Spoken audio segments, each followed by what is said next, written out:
Well, 2 weeks of the legislature in the books, and apparently lawmakers are doing something right on Utah's Capitol Hill, at least according to Robert Gehrke. He joins us now live with a look at some of the good things they're doing. Robert, good morning. Good morning, guys. How are you? Good. All right, let's talk about Representative Phil Lyman, because you said you normally disagree with everything he says, but not this time. Yeah, I think it's very unusual that Phil and I are on the same page on something, but there was this bill that was up last week that would raise the fees that municipalities, counties, government entities can charge for open records requests, and the purpose behind this is that counties are saying, well, we have just a few people who are making enormous numbers of requests, putting this huge burden on our resources, costing taxpayer money, and so we want to deter that.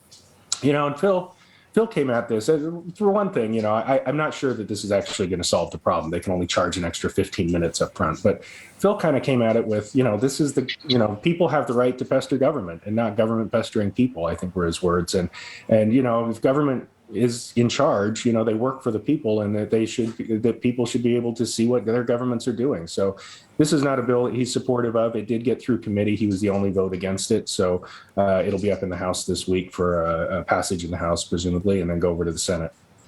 Yeah, I love that word frustrate there, too. People have the right to frustrate. It's the same thing with kids. They have a right to frustrate their parents, and not the other way around. I think it is actually more often the other way around. So let's talk about a little bit what your colleague Bethany Rogers found out last week when she was trying to figure out some of the protocols for COVID as well. Yeah, this has been frustrating me and some others since the beginning of the session, frankly. We've been trying to find out what the COVID protocols are when somebody tests positive in the House or the Senate, or a staffer tests positive.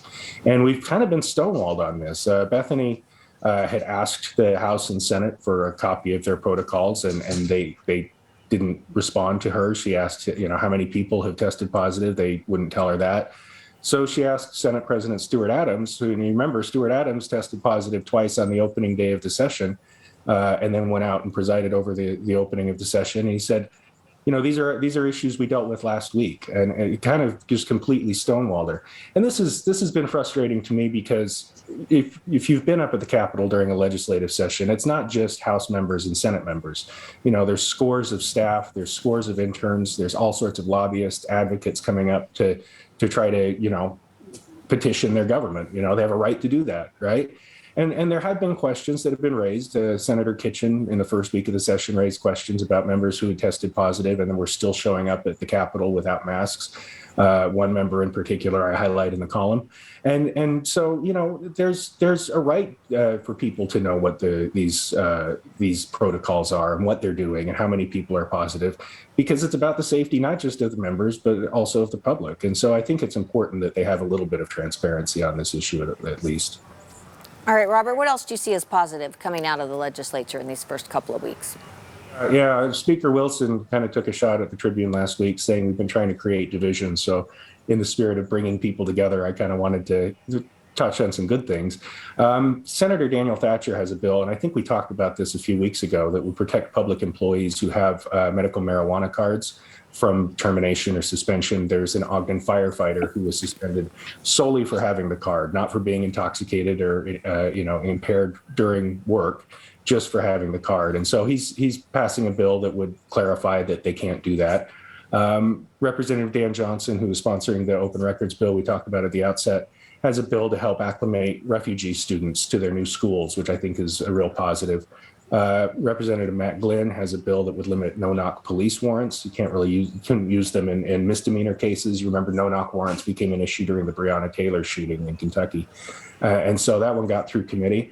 And, this week we're starting to see some of the water bills moving. Representative Joel Ferry has a bill that would make it easier for water users upstream to, let the water flow into, say, the Great Salt Lake or Utah Lake without risking losing that water. Because in Utah, you have to be putting the water to good use. This would sort of count that donation of that water downstream as a use, and they would be able to keep that. So all of these are good things, and sometimes they get overshadowed by the more controversial headline grabbers. And so I just kind of wanted to, give them some kudos for those good bills that they're doing good work on.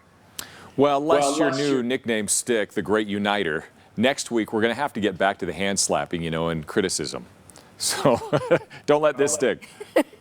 Yeah, count on that. We'll be doing plenty of that too. So You are an editorial writer, after all. He is Robert Gehrke. He's got a column at sltrib.com, and for good reason. He raises a lot of good questions. Thanks, Robert. all right, thank you guys. Take care. We'll see you. You too.